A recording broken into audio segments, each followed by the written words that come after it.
If this story interested you, don't forget to subscribe to our channel and tell us which city you're watching us from. We continue. The rain lashed against the windows of the apartment in the Kensington district of London as Marianne watched the illuminated city below. At 36, she had achieved everything she had ever dreamed of: a brilliant career as an architect, a modern apartment with a privileged view, professional recognition, and absolute freedom. Her firm was a benchmark in the market. Her projects adorned specialized magazines, and her name was synonymous with excellence. But on that rainy June night, as she held her phone with trembling hands, Marianne felt that all that success meant absolutely nothing. The call had come less than an hour ago. It was Helen, her older sister, her voice choked, trying to maintain composure as she explained that she would need to step away for a while. Health issues, necessary treatment, nothing she could postpone. And Laura, Helen's 8-year-old daughter, would need someone. Marianne was the first person Helen thought of, the only truly close family left. The request was simple, but it carried the weight of a responsibility Marianne had always avoided: caring for someone other than herself. Marianne and Helen had a complicated relationship built on years of silences and subtle misunderstandings. They grew up together in a family that, on the outside, seemed perfect, but on the inside harbored unresolved resentments and suffocating expectations. After their parents separated, when Marianne was only 15, each sister followed a different path. Helen chose a traditional family life, married young, had Laura, and dedicated herself to being a full-time mother. Marianne, on the other hand, immersed herself in studies, projects, and her career, building a world where she didn't need to depend on anyone nor allow anyone to depend on her. Now, looking out the window as the city pulsed indifferently below, Marianne wondered how it would be possible to reconcile her meticulously organized life with the presence of a child. She knew nothing about school routines, lunchboxes, cartoons, or children's games. Her apartment was a minimalist space, full of delicate objects and sharp corners, designed for a solitary adult. How would Laura fit in there? But there was something deeper that bothered her. Marianne knew she avoided emotional commitments not just out of practicality, but out of fear.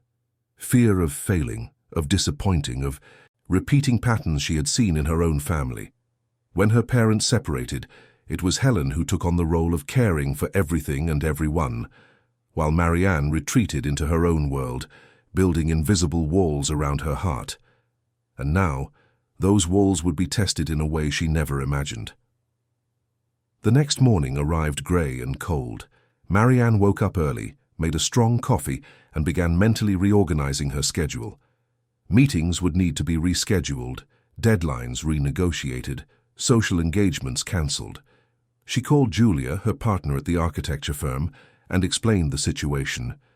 Julia, always practical and supportive, assured her that she would take on the most urgent projects and that Marianne didn't need to worry about anything beyond her family.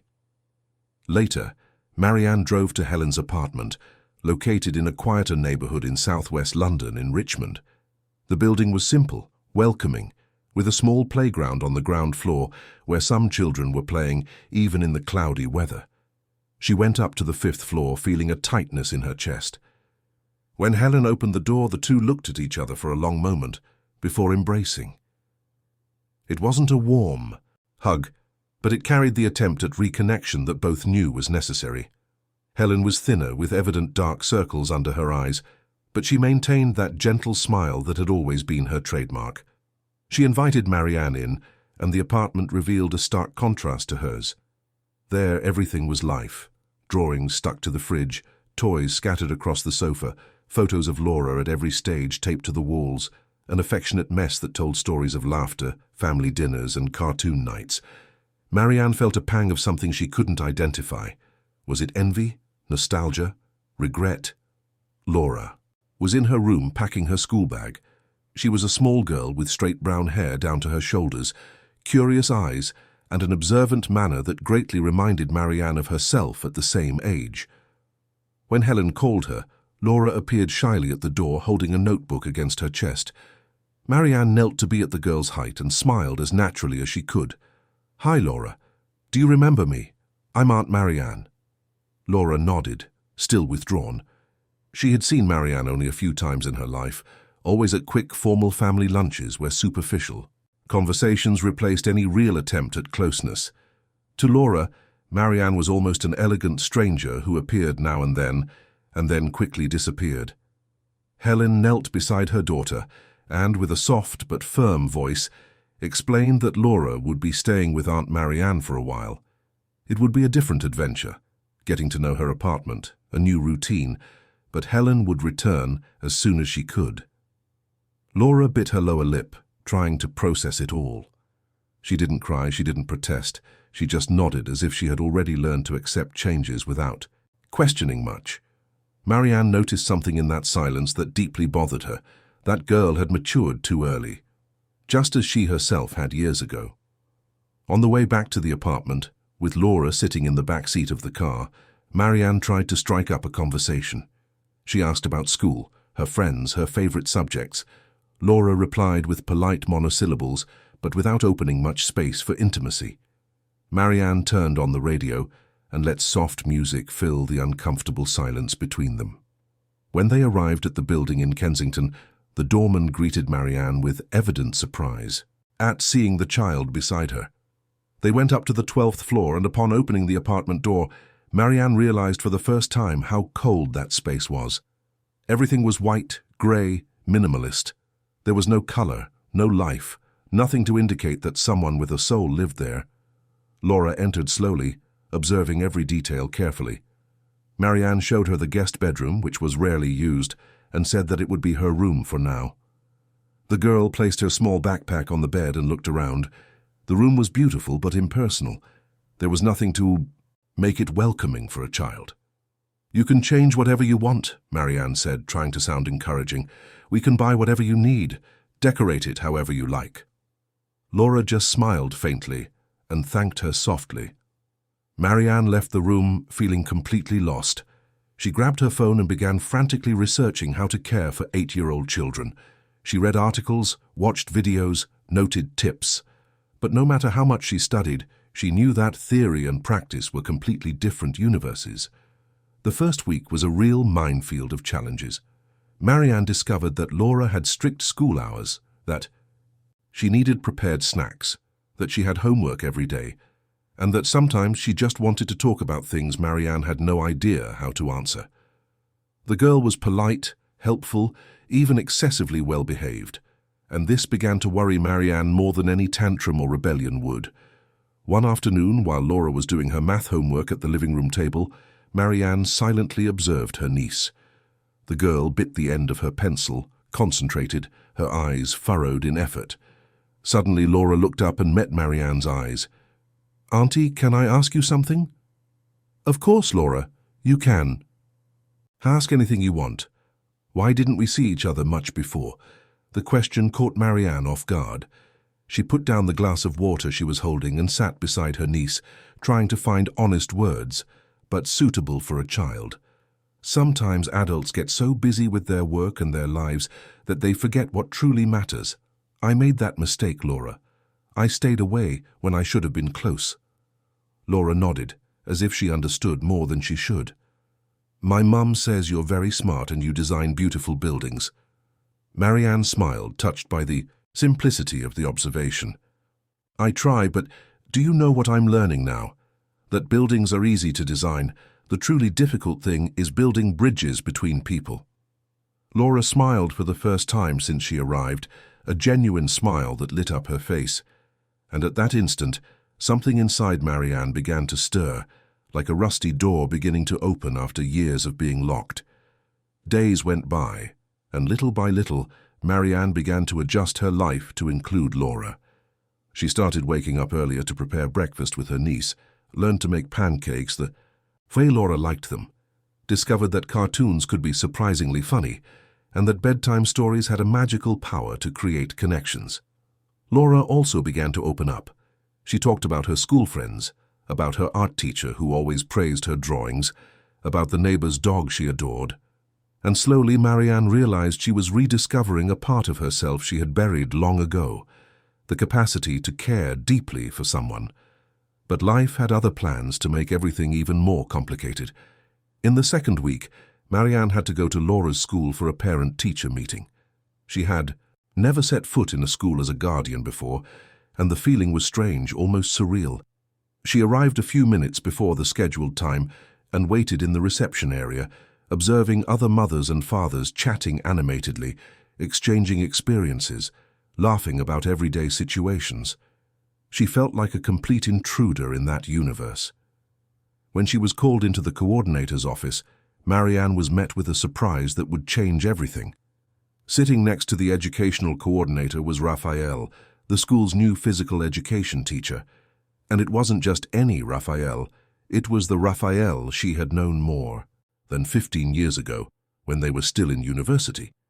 The same Raphael who had been her first serious love, the same one she pushed away when she decided that romantic relationships were incompatible with her career plans. His eyes widened as he recognized her, and for a brief moment, time seemed to freeze. Marianne felt her heart pound, her hands sweat, her breath hitch. Raphael had changed, of course. He was more mature, with a few grey hairs at his temples, soft wrinkles around his eyes, but his smile was still the same, that warm smile that once made her believe in happy endings. Marianne, he was the one who broke the silence, his voice filled with surprise and something else she couldn't identify. Raphael, she replied, trying to maintain her composure. I didn't know you worked here. The educational coordinator, sensing the tension in the air, cleared her throat and resumed the meeting. She explained that Laura was an exemplary student, dedicated, creative, but that she had noticed a certain excessive shyness and difficulty fully integrating with her peers. Raphael added that in his classes, Laura tended to be defensive, observing more than participating, as if she were afraid of making mistakes or drawing attention. Marianne listened attentively, mentally noting every detail. She thanked them for their observations and assured them that she would work to help Laura feel more comfortable. When the meeting ended, she quickly stood up, eager to leave and process everything that was happening, but Raphael caught up to her in the corridor. Marianne, wait. Can we talk? She stopped, turned, and faced those brown eyes she once knew so well. Raphael was closer now, and she could smell the familiar scent of his cologne, an aroma that brought back memories of summer afternoons, laughter in university pubs, future plans that never materialized. I don't know if that's a good idea, Raphael. He smiled faintly, but there was sadness in that smile. I just wanted to know how you are. It's been so long. Marianne sighed, trying to keep her guard up. I'm fine. Life moved on, you know how it is. I know, he replied softly. Mine did too. But I never stopped thinking about you, about us, about what could have been different. Those words hit Marianne like a punch to the stomach. She wasn't prepared for that conversation, not there, not at that moment when her life was already upside down. She looked away, trying to find a safe exit. Raphael, that was a long time ago. We're different people now. He took a step back, respecting her space. I know, but maybe we can be friends at least. Laura is an incredible girl, and I'd like to help in any way I can. Marianne nodded, grateful for the offer, but also terrified of what that reunion might awaken. They agreed to keep in touch to follow Laura's progress at school, and Marianne left with a racing heart and a confused mind. That night, after putting Laura to bed, Marianne stayed awake in the living room, looking out the window at the city that never slept. She thought of Helen, of Laura, of Raphael, of all the choices she had made throughout her life. She had always believed she had made the right decisions, that building a solid career and maintaining emotional distance was the smartest way to live. But now, with a niece sleeping in the next room and an old love reappearing in her life, Marianne began to question if she hadn't let something essential slip away along the path. Her phone vibrated, interrupting her thoughts. It was a message from Helen asking how everything was. Marianne typed a quick reply, reassuring her sister and saying that Laura was fine. But she didn't mention the whirlwind of emotions she felt, the fear of not being enough, the confusion of having Raphael back in her orbit. In the following days, Marianne tried to maintain a stable routine with Laura. She took and picked up her niece from school, helped with homework, prepared simple but lovingly made dinners, and inevitably she crossed paths with Raphael. He always greeted her kindly, asked about Laura, offered tips on how to encourage the girl to participate more in physical activities. Laura, in turn, adored Professor Raphael. She spoke of him with enthusiasm, saying he was funny, patient, that he played different games and always encouraged everyone to try, even when they made mistakes. Marianne listened to all of this with a mixture of joy at seeing Laura opening up and a pang of something she refused to name. One afternoon, Raphael approached her again, this time with a proposal. The school would be organizing a summer fair next month, and he was coordinating the activities. He asked if Marianne and Laura would like to help with the organization. It was a way to integrate Laura more with her classmates and, as a bonus, bring Marianne closer to the school community. Marianne hesitated, but seeing the sparkle in Laura's eyes when she heard about the fair, she couldn't refuse. She agreed to participate, but set mental limits for herself. This was only about Laura, only about creating good memories for her niece, nothing more. But the heart, Marianne would soon discover, rarely obeys the limits that reason tries to impose. At the first planning meeting, for the summer fair, Marianne arrived with Laura and found an animated group of parents and teachers. Raphael greeted them with a wide smile and introduced Marianne to everyone.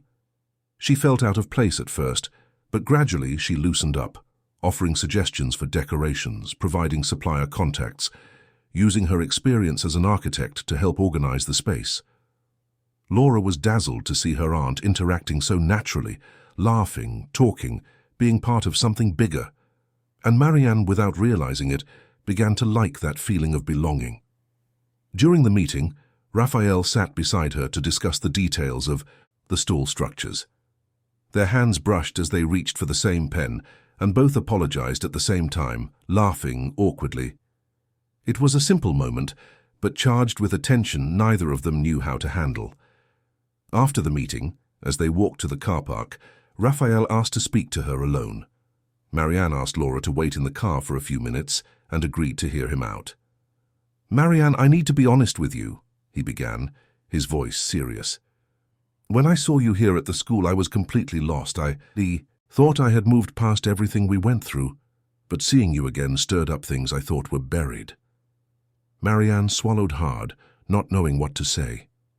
Raphael continued, "I'm not asking for anything. I'm not demanding explanations.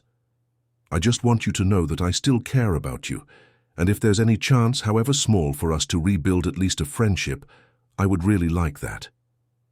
She looked at him, at the man she once loved and let go because she was afraid that love would hinder her plans, and now, so many years later, she realized that perhaps it had been she herself who had hindered her own happiness. "Raphael, I don't know if I'm ready for that. My life is upside down. I have a niece to care for. My sister is going through difficulties. My work is suffocating. I don't know if I can handle one more thing." He smiled with understanding. "I'm not asking for answers now. I'm just telling you that I'm here, and that I won't disappear this time." That last sentence echoed in Marianne's mind all the way back home. I won't disappear this time, because he knew, just as she knew, that the other time it was she who disappeared, who chose solitude instead of companionship, who prioritized professional success over love. That night, after putting Laura to bed, Marianne called Helen. They talked for almost an hour about Laura, about the treatment, about life in general, and for the first time in years, Marianne truly opened up to her sister. She told her about the reunion with Raphael, about how lost she was feeling, about the fear of repeating past mistakes. Helen listened in silence and then said something Marianne would never forget. "Sometimes we need to get lost to truly find ourselves. You've spent your whole life building walls, Marianne. Maybe it's time to build bridges." Marianne hung up the phone with teary eyes. She looked around the apartment, once so perfect and organized, now with toys scattered, Laura's drawings on the fridge, a disorder that, surprisingly, made her feel more at home than ever. And for the first time in a long time, Marianne allowed herself to imagine that maybe, just maybe, she could have more than just a successful career. Maybe she could have love, family, real connections. But for that, she would have to face her deepest fears and allow other people into her so carefully constructed world. The rain began to fall again outside, washing the city streets. And Marianne, watching the drops run down the window, felt that something inside her also began to wash away, to renew itself, to open up to possibilities that once seemed impossible. The first chapter of Marianne's life with Laura was just beginning, and with it, a series of revelations, challenges, and transformations that would forever change who she thought she was.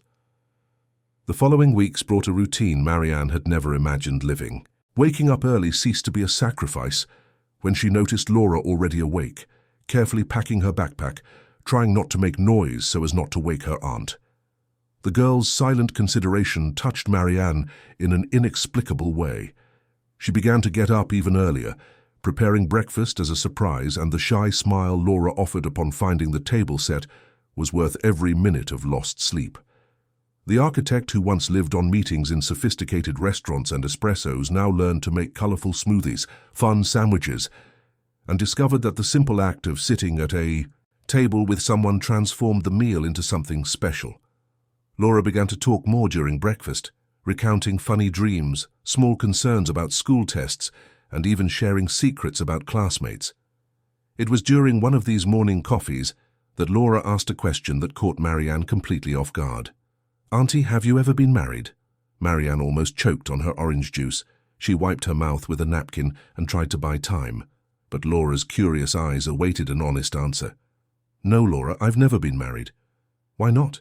You're beautiful, intelligent. My mum always says that." Marianne smiled, touched by the childlike sincerity. "It's just that I always thought getting married, having a family, those things weren't for me. I wanted to dedicate myself to work, to build my career." Laura took a sip of her chocolate milk and tilted her head, thoughtful. "But don't you get lonely?" The simple question carried a depth Marianne hadn't expected. Yes, she did get lonely, and for a long time she believed she liked it, that solitude was synonymous with freedom. But ever since Laura arrived, that once silent apartment had come alive, and Marianne was beginning to understand that perhaps she had confused solitude with emptiness. "Sometimes I do," she admitted softly, "but now I have you here, and that has changed everything." Laura smiled and went back to eating her jam on toast, satisfied with the answer. But Marianne kept thinking about that conversation all the way to school. Was she truly alone because she wanted to be, or because she was afraid of not being enough for someone? When they arrived at school, Raphael was at the entrance, greeting the students with his usual lively manner. Seeing Marianne, he waved and came over to them. Laura ran to hug him, excitedly telling him about the drawing she had made in art class. Raphael listened with genuine attention, asking questions and praising the details the girl described. Marianne watched that scene with a tightness in her chest. Raphael had always been like that, present, attentive, capable of making anyone feel important, and she, back in university, thought that was a weakness, that dedicating so much time to others was wasting time investing in her own career. How wrong she was. When Laura went into class, Raphael turned to Marianne with a gentle smile. "She's opening up more, have you noticed? In the last few classes, she participated in all the games and even made friends with Beatrice, that quiet girl in her class." Marianne felt a wave of pride and gratitude. "Thank you, Raphael. Thank you for taking such good care of her." He shrugged, modest. "I'm very fond of her. She's an incredible child, and I can say that part of that comes from the positive influence you're having." Marianne looked away, embarrassed by the compliment. "I'm just trying to do my best." "And you're doing very well," he assured her. "Look, I know things are complicated for you right now, but if you need anything at all, you can count on me." There was something in the way Raphael spoke, in the sincerity of his eyes, that disarmed all the defenses Marianne tried to keep up. She thanked him again, and quickly said goodbye, before her emotions overflowed. Back at the office, Marianne tried to immerse herself in work. She had an important residential complex project that needed to be finalized, and the clients were eager to see the adjustments. But no matter how hard she tried to focus on the blueprints and calculations, her mind always returned to Laura, to Raphael, to the changes her life was undergoing. Julia, her partner, noticed her distraction and pulled Marianne into the meeting room for a chat. "Marianne, are you all right? Because lately it seems like your head is on another planet." Marianne sighed and told her friend everything. Julia was more than a partner. She had been a confidant for years, the only person at work who knew the behind-the-scenes of Marianne's personal life. "Let me see if I understand," Julia summarized after hearing everything. "You're taking care of a niece you barely knew. You've re-encountered the love of your life whom you yourself dismissed 15 years ago, and now you're realizing that perhaps you've spent all this time building a life that doesn't truly make you happy?" Marianne gave a humorless laugh. "When you put it like that, it sounds even worse." Julia leaned across the table and took her friend's hands. "Marianne, I've known you for 10 years. You are the most talented, dedicated, and competent person I've ever met. But do you know what was always missing? You allowing someone to truly know you, to enter your life and see beyond that facade of a perfect businesswoman. I'm scared, Julia. Scared of failing, of not being good enough, of disappointing the people who trust me. And what if you don't fail? What if this is exactly what you need to be complete?" That conversation echoed in Marianne's mind for the rest of the day. When she went to pick up Laura from school, she encountered Raphael again. He was organizing sports equipment and, seeing her, smiled and excused himself from the students to approach them. "Marianne, I wanted to invite you. On Saturday, I'm taking some students for an outing to Hyde Park, and I thought Laura would like to go. And you too, of course. It would be a good opportunity for her to interact more with her classmates outside the school environment."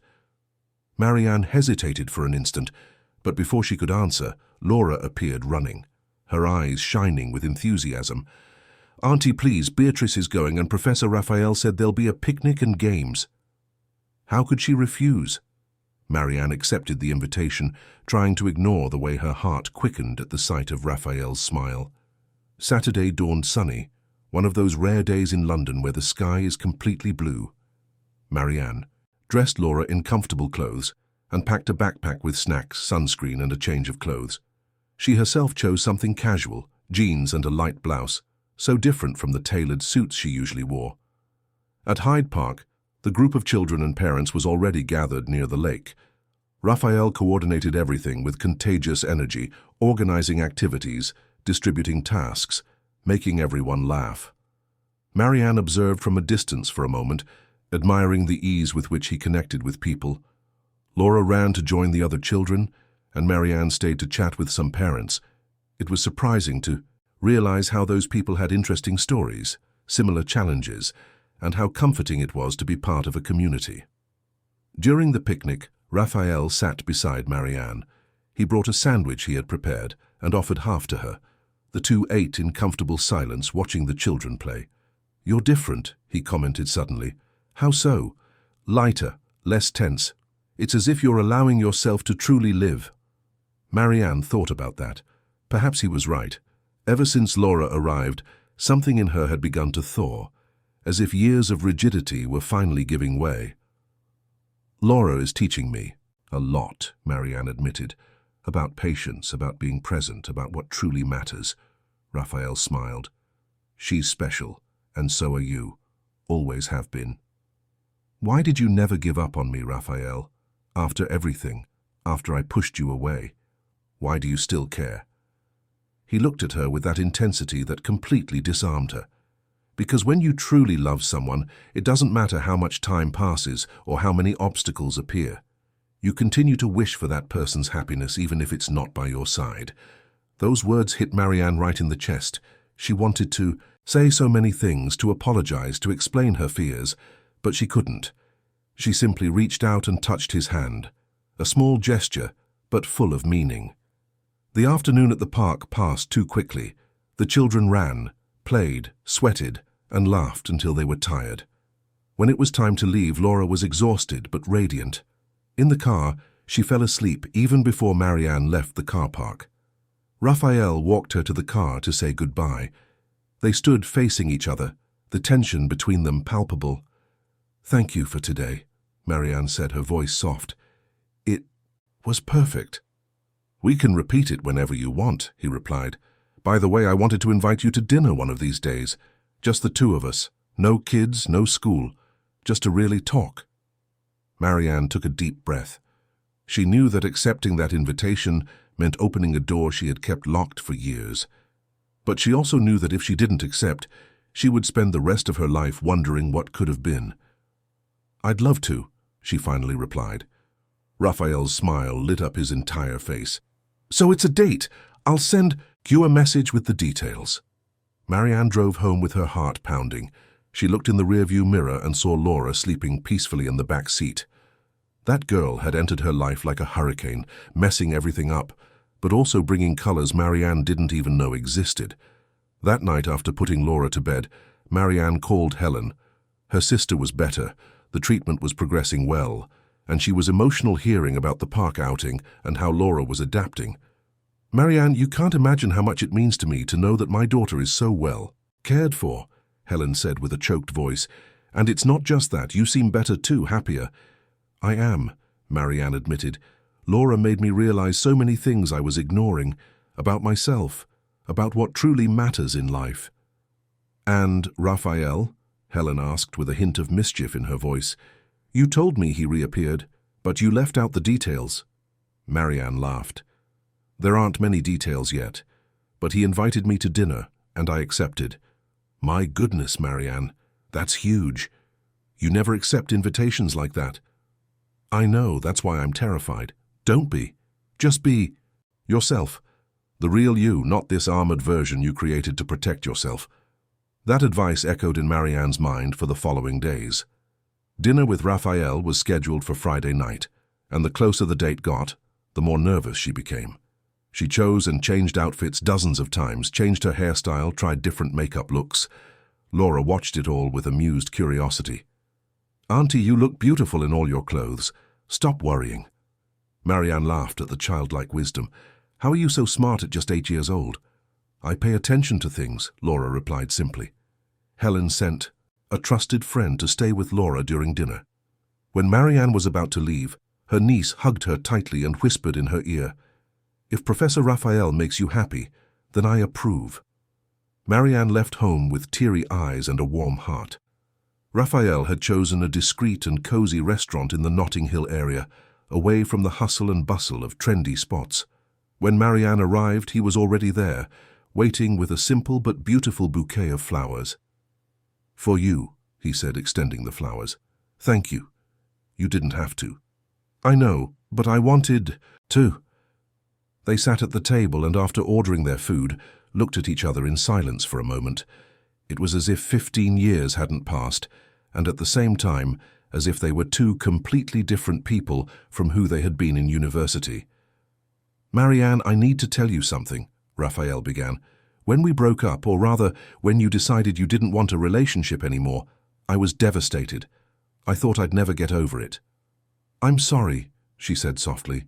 "I was selfish, cowardly. You were scared. I understood, but it still hurt. I spent years trying to forget you, even dated other people, but it was never the same. Something was always missing. And now, why are you here with me after everything?" Raphael took her hand across the table. "Because life gave me a second chance and I'd be foolish to waste it, but I only want this if you truly want it too. I don't want to be an option, Marianne. I want to be a choice." Those words touched something deep inside her. Raphael was asking not just for her love, but for her commitment, her courage, her honesty. And Marianne realized that for the first time in her life, she was ready to offer all of it. "I want it too," she confessed. "I'm scared, I won't lie. Scared of not being good enough, of messing everything up again. But I want to try. I want to build something real with you." Raphael smiled, and in that smile there was relief, hope, and love. "Then let's go slowly, without rushing. Let's build this together, one day at a time." Dinner continued with deep conversations, laughter, shared memories and plans for the future. For the first time in a long time, Marianne allowed herself to dream of something beyond professional success. She dreamed of a life where work and love coexisted, where she didn't have to choose between being successful and being happy. When Raphael took her back home, they stood at the building's entrance for a few minutes, just talking, postponing their goodbye. He took her face between his hands, and kissed her, a soft kiss, full of promise and tenderness. Marianne felt as if she was finally coming home after years of being lost. Upon going up to the apartment, she found Laura still awake, reading a book in the living room. The girl looked up and smiled. "So, was it good?" "It was perfect," Marianne replied, sitting beside her niece. "You have that silly smile that appears in movies when someone's in love." Marianne laughed and hugged Laura. "You know, I think you're right." The following days brought a new dynamic to Marianne's life. Between caring for Laura, managing office projects, and building a relationship with Raphael, she learned to balance everything with more ease. Raphael became a constant presence, having dinner with them a few times a week, helping Laura with homework, taking the two of them on outings on weekends. Laura flourished under that shared care. The girl who had arrived shy and withdrawn now laughed loudly, told jokes, invited classmates over to play at home. The difference was visible, and Marianne knew that part of it came from the sense of security and love she had finally found. But it wasn't all roses. One afternoon, Marianne received a call from Helen. Her sister was emotional and nervous at the same time. "Marianne, I need to tell you something. The treatment went so well that the doctor said I can come home sooner than expected. In 2 weeks I'll be back." Marianne should have been happy, and she was, for her sister's recovery, but she also felt a pang in her heart at the thought of giving Laura back. In recent months, her niece had become an essential part of her life, and the idea of returning to her solitary routine from before was almost unbearable. "That's wonderful, Helen," she said, trying to sound enthusiastic. "Laura will be so happy." "And you? How are you feeling?" Marianne hesitated. "Happy for you, of course, but I'm also going to miss her very much." Helen sighed on the other end of the line. "Marianne, I know how much Laura has grown fond of you and you of her. It doesn't have to be a permanent goodbye. We can arrange for Laura to spend weekends with you, holidays, whatever you want." That promise somewhat eased the weight in Marianne's chest. When she told Laura about her mother's imminent return, the girl was torn between the joy of seeing Helen again and the sadness of leaving her aunt. "I don't want to leave," Laura confessed that night before going to sleep. "I like living here with you." Marianne hugged her niece tightly. "You're not leaving forever. We'll keep seeing each other always, I promise, and your mum misses you terribly." "But what if things go back to how they were before? What if we drift apart again?" "It won't happen, Laura. Not this time. I've learned that family is about being present, and I'm going to be present in your life forever." Raphael was also shaken by the news. He knew how much Marianne had transformed in recent months, and feared that, without Laura around, she would retreat back into her protective shell. They talked about it during a quiet Sunday lunch. "I'm afraid things will change when Laura leaves," Raphael confessed, "that you'll go back to prioritizing only work and distance yourself from me too." Marianne took his hand. "I won't do that, Raphael. Laura taught me to truly live, but you taught me that it's possible to love without fear. You two changed my life, and I'm not going to waste that." He smiled, relieved. "So, what are we going to do when she goes back to Helen's house?" "We're going to keep building this here," Marianne replied, pointing to the space between them. "We're going to date properly, get to know each other more, plan a future. And we're going to keep Laura present in our lives, because she's a part of all this now." The last week with Laura was intense. Marianne took a few days off from the office to enjoy every moment. They went to the cinema, to the bookstore, took outings Laura had always wanted to do but never had the chance. Raphael joined them at various times, and the three formed a small nucleus of affection that worked perfectly. The night before Helen was to pick up Laura, Marianne prepared her niece's favorite dinner and invited Raphael to join them. After the meal, they stayed in the living room talking, laughing, reminiscing about the past few months. "Auntie, can I ask you something serious?" Laura said suddenly. "Of course, darling." "Are you and Professor Raphael going to get married?" Marianne and Raphael exchanged glances, surprised by the direct question. Raphael laughed and answered honestly, "We don't know yet, Laura, but I would very much like that one day." Marianne felt her face flush, but she didn't deny it. It would be her dream too, she realized at that moment. The next day, Helen arrived to pick up Laura. The sisters hugged with more warmth than ever, and Marianne realized that the time apart had, paradoxically, brought them closer. Helen was well, recovered, eager to rebuild her life with her daughter. Laura said goodbye to Marianne with tears in her eyes, but also with a smile on her face. "Thank you for everything, Aunt Marianne, for taking me in when I needed it, for teaching me so much, for being my second mum." Those words echoed in the empty apartment after they left. Marianne sat on the sofa, looking at the toys Laura had left, at the drawings on the fridge, at all the marks the girl had left in that once so impersonal space. Raphael arrived later, bringing food and company. They sat together, in silence, just supporting each other. And Marianne realized that, even with Laura gone, she was no longer alone. She had Raphael. She had Helen back in her life. She had friends. She had a family she had finally learned to cultivate. Life would continue differently now, but it was a good, necessary, transformative difference.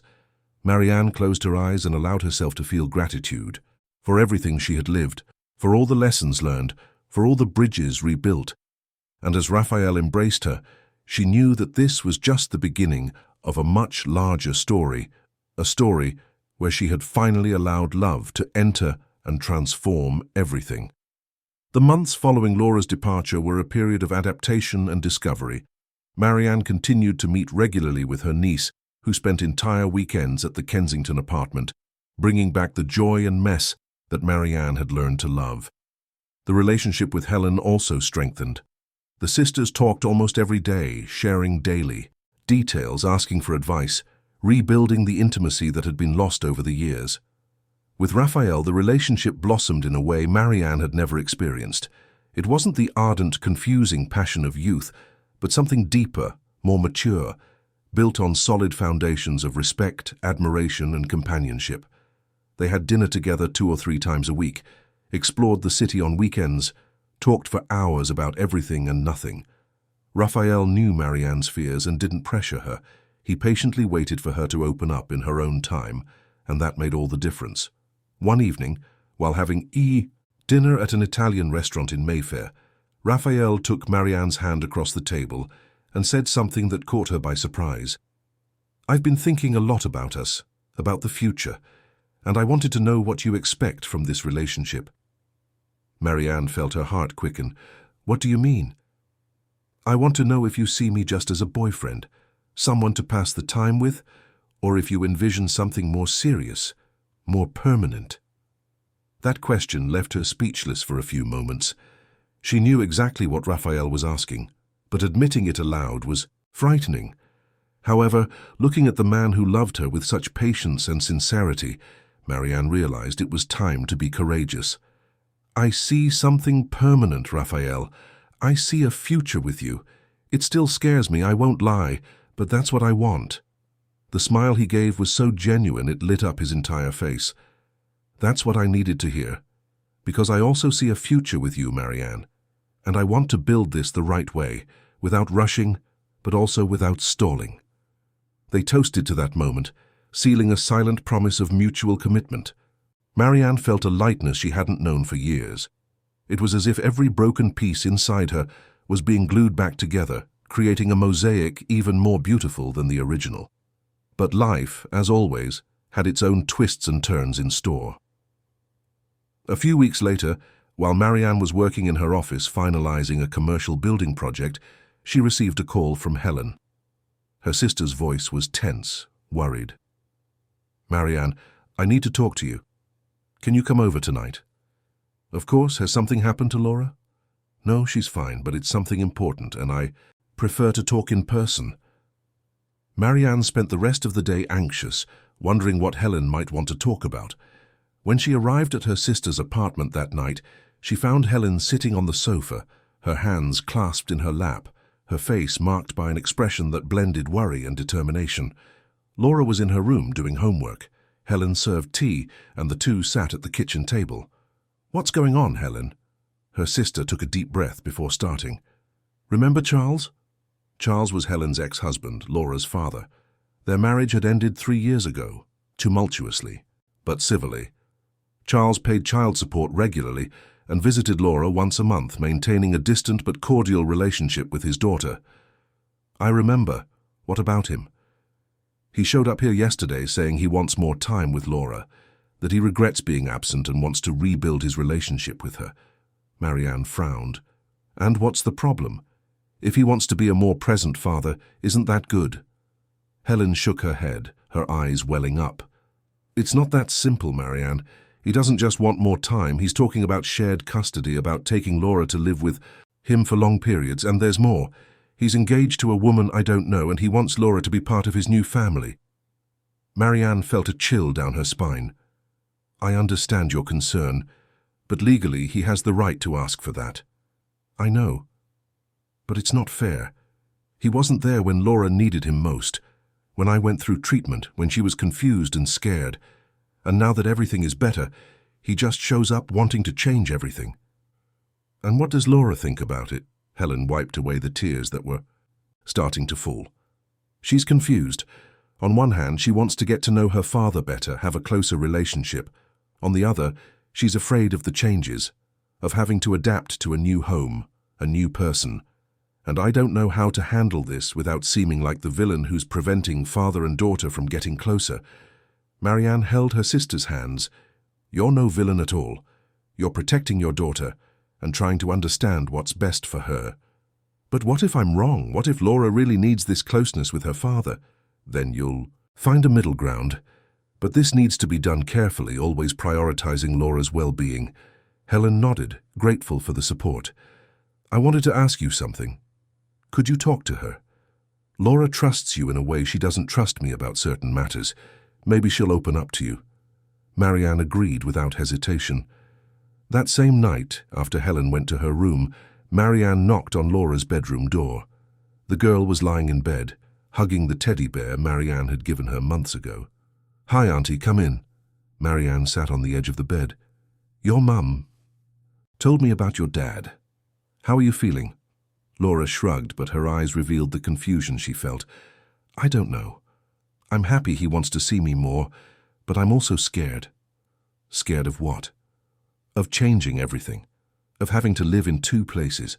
Of meeting his girlfriend and her not liking me. And I'm also afraid of hurting my mum. Marianne stroked her niece's hair. Laura, you are not responsible for the feelings of the adults around you. Your father and your mother will have to sort that out between themselves. What matters is what you feel and what you want. I want to get to know my dad better, but I don't want to make my mum sad, and I also don't want to stop coming here on weekends. That last sentence warmed Marianne's heart. You will never stop coming here, Laura. No matter what happens, there will always be a room for you in my apartment. There will always be a place for you in my life. Laura threw herself into her aunt's arms and cried. They weren't tears of sadness, but of relief at being able to share the burden she was carrying.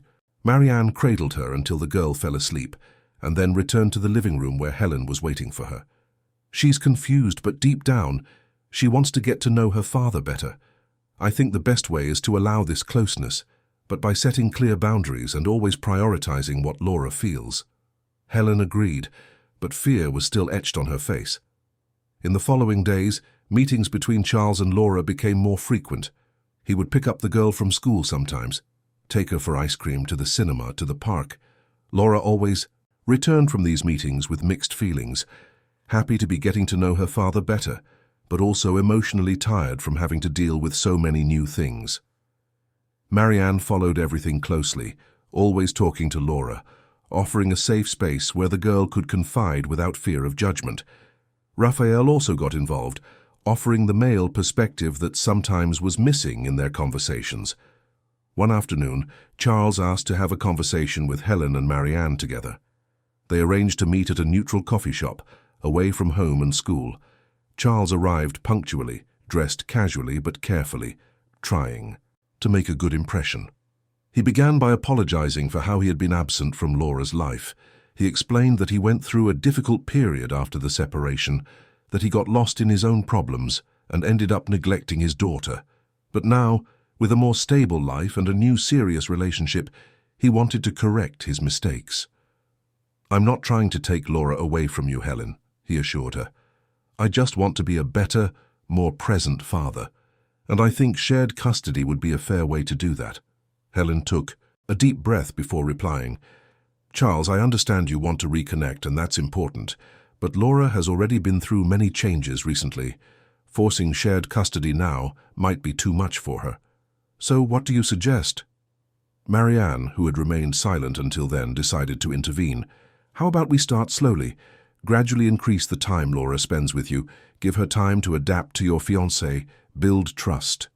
If after a few months Laura is comfortable and asks for more time with you, then we can talk about more permanent changes. Charles thought about the proposal, and after a few minutes agreed. That seems fair, but I want it to be clear that my intention is serious. I won't disappear again. That conversation brought some relief to the situation, but it also made it clear that Laura's family dynamic was changing, and everyone would have to adapt. Meanwhile, Marianne's professional life was also undergoing transformations. Julia brought a tempting proposal to expand the firm, open a branch in Brighton, take on larger and more profitable projects. It was the kind of opportunity the old Marianne would have embraced without hesitation. But now, with Laura more present in her life and a serious relationship with Raphael, she needed to think about the consequences. She talked to Raphael about it during a dinner at her home. He listened attentively, asking questions, trying to understand all the variables. What is your heart telling you? My heart is divided. On one hand, it would be incredible professionally. On the other, it would mean less time for everything and everyone who has become important to me. Raphael took her hands. Marianne, you don't have to choose between success and happiness. You can have both, but perhaps you need to redefine what success means to you now. That sentence echoed in Marianne's mind for the following days. She realized that for years she had measured success only by professional achievements, by external recognition, by numbers and awards. But now, success also meant Laura's laughter echoing through the apartment, Raphael's goodnight kiss, Helen's daily call, the small joys that made up a full life. She decided to talk to Julia and propose a middle ground. They would expand the firm, but hire more architects to share the workload, and Marianne would focus on strategic projects without having to completely give up her personal life. Julia, always understanding, accepted the proposal. She herself had learned over the years that balance was essential, and she admired the transformation she saw in her friend and partner. Weeks went by, and the routine began to stabilize. Laura visited her father regularly, and gradually she opened up to the presence of his new girlfriend, a woman named Felicity, who worked as a veterinarian and had a gentle way with children. Helen, though still insecure, tried to support her daughter through this transition. Marianne and Raphael also advanced in their relationship. They spent more nights together, exchanged apartment keys, discussed travel plans, spoke openly about the future. One night, as they lay on the sofa watching a movie, Raphael said something that made Marianne's heart stop for a second. "Have you ever thought about us living together?" Marianne turned to face him, surprised but not scared. "Are you serious?" "Completely. We already spend half our time together anyway. I think it would be a natural step." She thought about it. The idea of sharing a permanent space with someone had always seemed terrifying, but with Raphael it simply felt right. "Yes," she replied with a smile. "Let's move in. Together." Raphael pulled her into a kiss, and at that moment Marianne knew she was exactly where she was meant to be, no longer running from commitments, no longer hiding behind professional excuses, but embracing life in all its complexity and beauty. They began to plan the move. They decided that Marianne's apartment was more spacious and better located, so Raphael would move in there. They would have to make some adjustments, create a space that reflected both their personalities, but the excitement outweighed any concerns. Laura was euphoric with the news. She adored Raphael, and the idea of having him as a permanent part of the family made her radiant. Helen also supported it, happy to see her sister finally allowing herself to be happy. The move happened on a sunny October Saturday. Friends helped transport Raphael's furniture and belongings, and the apartment gained new life with the male presence. Books about sports mingled with architecture magazines, gym clothes shared space with tailored suits, photos from Raphael's travels found a place next to Marianne's architectural blueprints.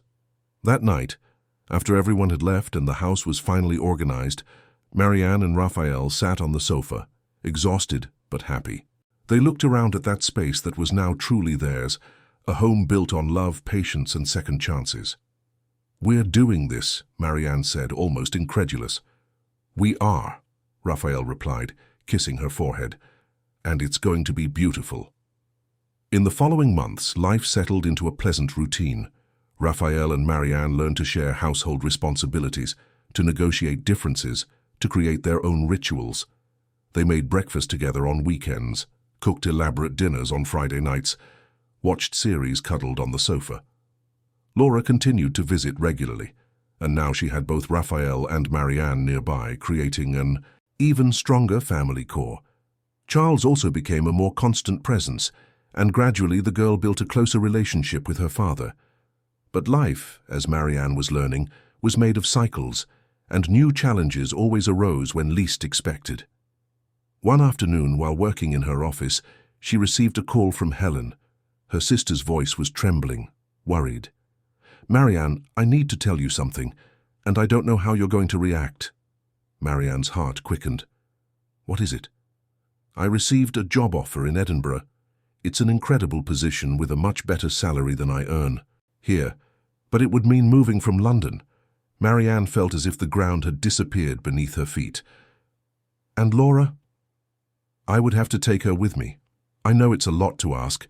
I know you two have become so close, but it's an opportunity I can't refuse." "I understand," Marianne said, trying to process the information. "When do you need to give your answer?" "In 2 weeks." That news deeply shook Marianne.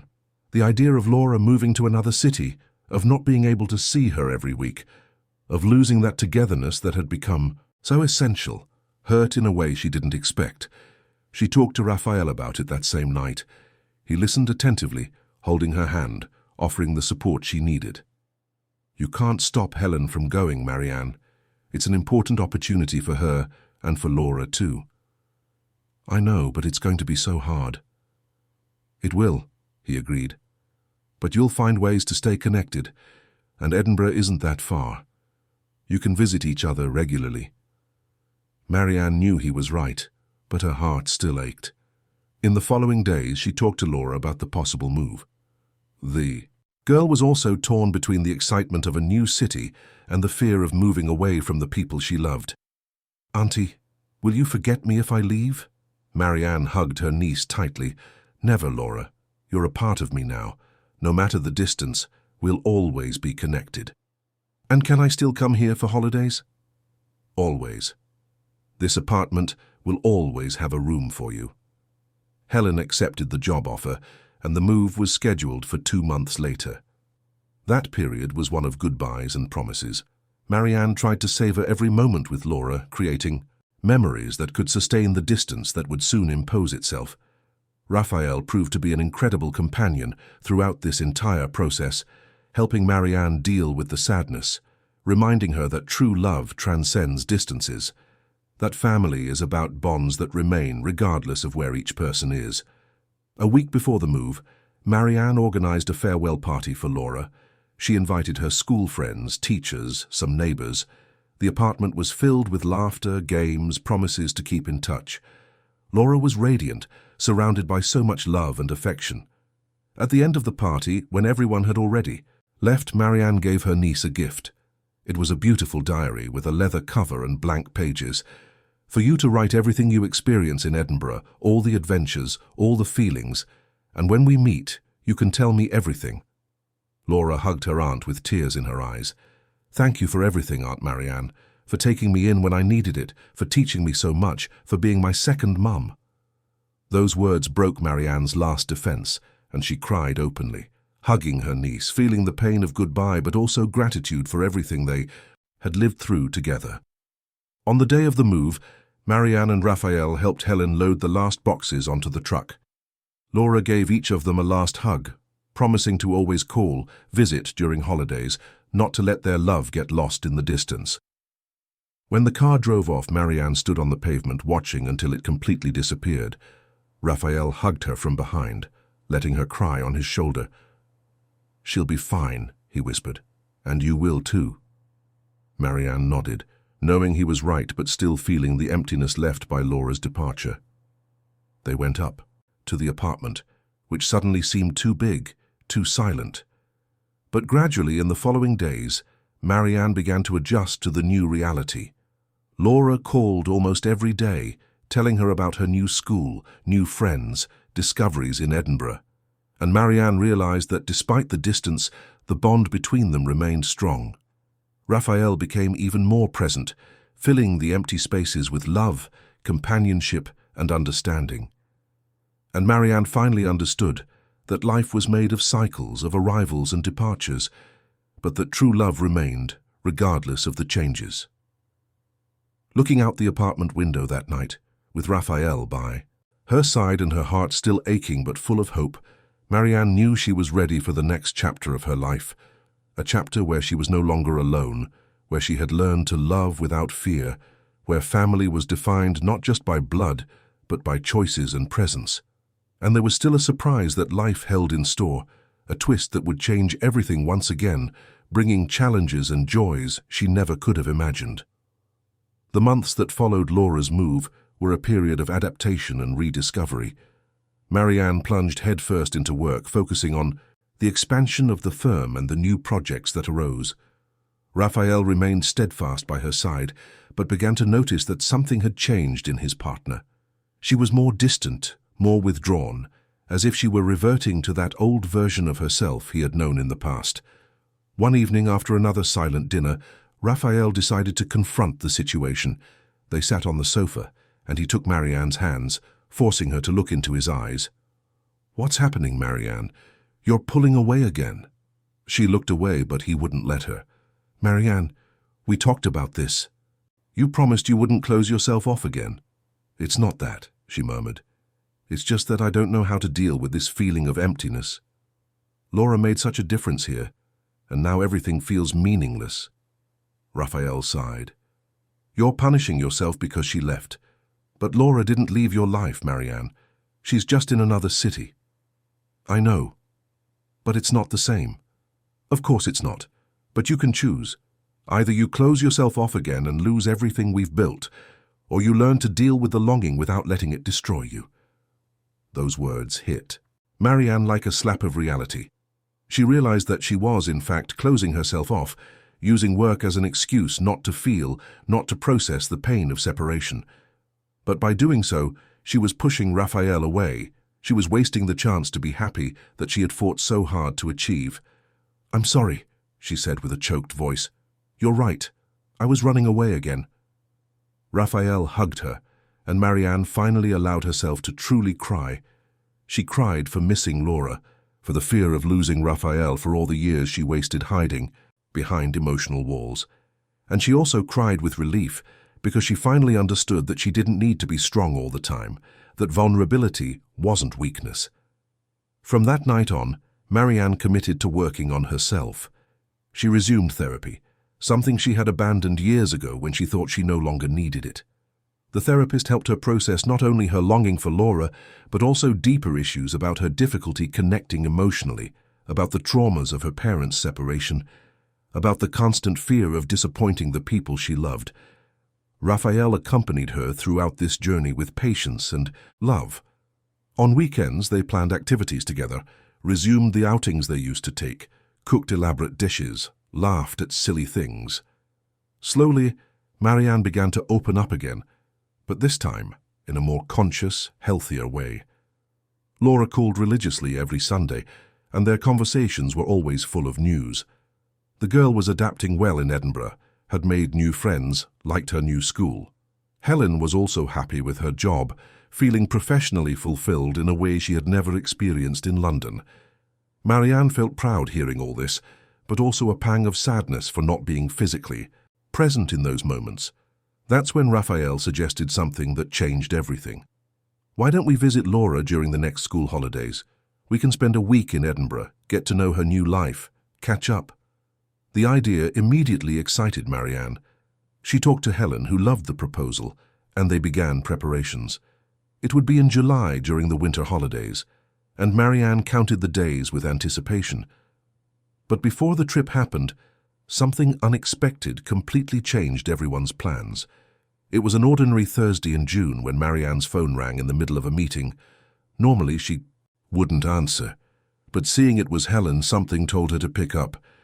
"Hi, Helen, has something happened?" Her sister's voice was tense. "Marianne, I need to tell you something. I'm pregnant." Marianne was silent for a few seconds, processing the information. "Pregnant? But how? You weren't dating anyone." Helen laughed nervously. "Actually, I was. It's someone I met here in Edinburgh at work. We started seeing each other a few months ago, and I didn't tell you because it was still very new. I didn't know if it would work out. And now I'm pregnant, terrified, but also strangely happy. He's a good person, Marianne. His name is Robert, he's an engineer, he's 40, he's been married before but has no children, and he's as excited as he is scared about the news." Marianne left the meeting, went to an empty room, and talked with Helen for almost an hour. Her sister unburdened herself about her fears, her insecurities, but also about the happiness of having found someone special and of giving Laura a little brother or sister. "And does Laura know yet?" "Not yet. I wanted to tell you first. I'll tell her tonight." "How do you think she'll react?" "I have no idea. She's so adapted now, she has her routine, and suddenly I'm going to throw another change into her life. But it's a good change, Helen. Laura has always been affectionate. I'm sure she'll love being a big sister." That night, Helen gathered courage and told Laura about the pregnancy. Surprisingly, the girl's reaction was one of pure joy. She jumped, shouted, hugged her mother, asked 1,000 questions about when the baby would be born, if it would be a boy or a girl, if she could help take care of it. Helen called Marianne right after, relieved and emotional, recounting every detail of Laura's reaction. In the following months, Helen's pregnancy became the center of attention for the entire family. Marianne and Raphael visited Edinburgh twice, the first time to meet Robert and the second to help set up the baby's room. Robert was indeed a good person, affectionate with Helen, attentive to Laura, excited about the arrival of his child. During those visits, Marianne observed the transformation in her sister. Helen was radiant, more confident, happier than she had ever seen her, and Laura, in turn, was blossoming in her role as a big sister, already making plans on how she would teach the baby to walk, to talk, to draw. On one of these visits, as the sisters were having tea on the balcony of Helen's apartment, the conversation took an unexpected turn. "Marianne, have you and Raphael ever thought about having children?" The question caught Marianne by surprise. She and Raphael had never explicitly talked about it, although the subject hung in the air, unspoken but present. "I don't know, Helen. I'm almost 37, and I always thought motherhood wasn't for me." "And now? After everything you've experienced with Laura?" Marianne thought deeply about it. "Now I know I would be capable, but I don't know if Raphael wants to, and I also don't know if I'm ready for that responsibility." "You should talk to him, seriously. That's an important conversation you two need to have." That conversation echoed in Marianne's mind throughout the entire flight back to London. Raphael noticed her distraction and asked what she was thinking. "Helen asked me if we've ever thought about having children." Raphael was silent for a moment, processing. "And what did you answer?" "That I don't know. That I'm scared. That it would be an enormous responsibility." He took her hand. "And I wouldn't have a say in that decision?" Marianne smiled. "Of course you would. That's why I'm telling you." Raphael took a deep breath. "Marianne, I would love to have children with you, but only if you want to too. It's not something I'm going to pressure you into." "Do you really want to?" "Very much. But I understand your fears, and I'm willing to wait as long as necessary, or even accept if you decide you don't want to." That conversation opened a door Marianne didn't know existed. She began to observe children with different eyes, to imagine what it would be like to have a child with Raphael, to allow herself to dream of possibilities that once seemed unattainable. Months went by, and in September, Helen gave birth to a healthy baby boy named Gabriel. Laura called Marianne, crying with emotion, recounting every detail of her little brother, how small and perfect he was, how she already loved him more than anything. Marianne and Raphael travelled to Edinburgh the following weekend to meet Gabriel. When Marianne held her nephew in her arms for the first time, something inside her stirred. She looked at that tiny face, at the little fingers clutching her index finger, and for the first time in her life, she allowed herself to truly imagine what it would be like to have her own child. Raphael noticed the change in Marianne's gaze. Later, when they were alone in the hotel, he asked her what she was feeling. "I think I want to try," she said softly. "I want to have a child with you." The smile Raphael gave was so genuine, so full of love, that Marianne knew she was making the right decision. It wouldn't be easy, she knew. She would have fears, insecurities, moments of doubt. But with Raphael by her side, she felt she could face any challenge. They returned to London with a new perspective, a new life project. They talked openly about what it would be like, about changes they would need to make, about fears and expectations, and they began trying to conceive, not with haste or pressure, but allowing life to take its natural course. 3 months later, in December, Marianne discovered she was pregnant. She took the test alone at home on a Saturday morning while Raphael slept. When she saw the positive result, she was paralyzed for a few seconds between shock and joy. She went back to the bedroom and gently woke Raphael. He opened his eyes, still sleepy. "Good morning. Is everything all right?" Marianne showed him the test, her hands trembling. "We're pregnant." Raphael sat up in bed with a jump, completely awake. "Seriously? Are you sure?" She nodded, tears starting to fall. He pulled her into such a tight hug that she could barely breathe, but she didn't care. They stayed like that for several minutes, just hugging, letting the reality of the moment sink in. In the following days, they confirmed with the doctor. Marianne was 6 weeks pregnant, and everything indicated it would be a healthy pregnancy. They decided to wait until she completed 3 months to tell their families, but keeping that secret was one of the hardest things Marianne had ever had to do. When they could finally tell, the reactions were pure joy. Helen cried on the phone, saying that their children would grow up together. They would be close cousins. Laura shouted with emotion, saying she would be the best cousin in the world. And Julia, Marianne's partner, organized a surprise party at the office to celebrate. The pregnancy brought changes to Marianne's life. She needed to slow down her work pace, learn to delegate more, trust her team more, and surprisingly, instead of feeling diminished by it, she felt empowered. She was creating life, she was preparing for the greatest project of her existence. Raphael became even more attentive. He massaged her swollen feet, prepared healthy snacks for her strange pregnancy cravings, talked to her growing belly, planned every detail of the baby's room. And Marianne, seeing all that love and dedication, fell more and more in love with the man she had chosen to share her life with.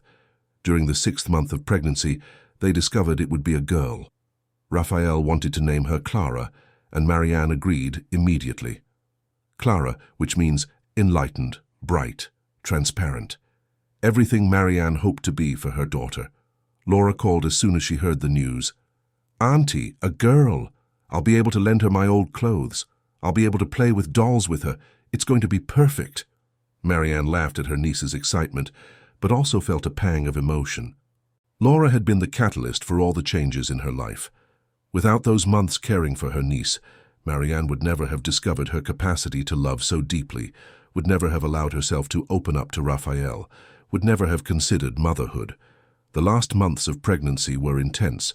Marianne faced insecurities typical of first-time pregnant women, but always found support in Raphael, in Helen, in Julia, in the entire network of people she had built throughout that journey. One afternoon, a few weeks before the birth, Helen came to visit her in London, bringing Laura and little Gabriel. The sisters sat on the apartment balcony, watching the children play in the living room under Raphael's watchful eyes. "Who would have thought, right?" Helen commented. "Both of us, mothers, building families, being happy." Marianne smiled, stroking her belly.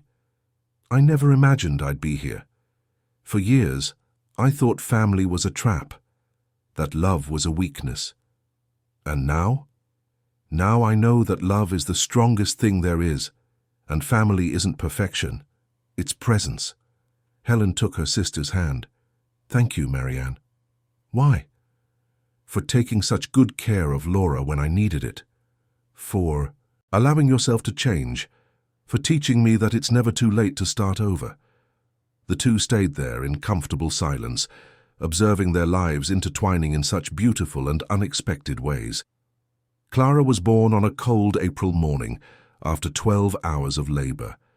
When Marianne held her for the first time, she felt such an intense explosion of love that she thought her heart would burst. Raphael was beside her, openly weeping, delicately touching his daughter's tiny fingers. Laura and Helen arrived at the hospital a few hours later. Laura tiptoed into the room, her eyes wide with emotion. "Can I hold her?" she asked timidly. Marianne adjusted Clara in her niece's arms, teaching her how to support her tiny head. Laura looked at the baby's face with so much love that Marianne had to blink away tears. "Hi, Clara," Laura whispered. "I'm your cousin Laura, and I'm going to take care of you forever." In that moment, Marianne understood that everything had made sense. Every difficult choice, every fear faced, every wall torn down had led her here. She was surrounded by the people she loved, holding her daughter in her arms, building a family that was hers, real and imperfect, and absolutely perfect. The first few months with Clara were pure adaptation. Marianne discovered she wasn't a perfect mother, and that was okay. She made mistakes, got exhausted, sometimes cried from tiredness. But Raphael was always there, sharing responsibilities, waking up in the middle of the night, calming the baby, calming his wife. And gradually, a routine established itself. Julia took on more responsibilities at the firm, allowing Marianne to work from home a few times a week. Raphael adjusted his school schedule to be more present, and together they built a dynamic that worked for them. Laura visited whenever she could during school holidays and some long weekends. Helen and Robert also came regularly, bringing Gabriel. The children played together, creating memories, forming bonds that would last a lifetime. One Sunday afternoon, 6 months after Clara's birth, the entire family was gathered in the apartment. Helen and Robert played with Gabriel in the living room. Laura drew at the kitchen table. Raphael rocked Clara, who was almost asleep. Marianne observed it all from the balcony, a cup of tea in her hands, her heart overflowing with gratitude. Julia, who had stopped by for a quick visit, joined her on the balcony. "You're different," her friend commented. "How so?" "Lighter, happier, more you." Marianne smiled. "I think I've finally found balance. I discovered that I don't have to choose between success and happiness, between career and family. I can have it all, I just need to redefine what each thing means to me." "And what's your definition now?" "Success is no longer just professional achievements. It's looking around and seeing all these people I love. It's knowing that I've built true relationships. It's being able to sleep at night, knowing I was present. And happiness isn't the absence of problems, but having people with whom to share both joys and difficulties." Julia hugged her friend. "I'm proud of you, Marianne, of everything you've achieved, but especially of everything you've overcome to get here." After everyone had left, and Clara finally fell asleep in her crib, Marianne and Raphael sat on the sofa, exhausted but content. He put his arm around her, pulling her close. "Happy." "Immensely," she replied. "You?" "More than I ever imagined possible." They stayed there in silence, just enjoying each other's presence, and Marianne thought about how her life had changed since that rainy night years ago when she received Helen's call asking for help. How that request, which initially seemed like a burden, had transformed into the greatest blessing of her life. Laura taught her to love without reservations. Raphael taught her that it was possible to start over. Helen taught her about forgiveness and reconnection, and Clara was teaching her that life constantly renewed itself, bringing new challenges and new joys. Looking out the window at the city that never slept, Marianne finally felt at peace, not because everything was perfect, but because she had learned that imperfection was part of life's beauty, not because she no longer had fears, but because now she knew how to face them, not because she was alone, but because she had finally allowed people to enter her world and transform it completely. And there, in that apartment full of life, of love, of memories in the making, Marianne knew she was exactly where she always should have been. Home, not just physically, but emotionally. She had finally found her place in the world, and that place was beside the people she loved, building a life worth living. The phone rang, interrupting the silence. It was Laura, calling to say goodnight. Marianne answered with a smile, listening to her niece's animated voice recounting her day.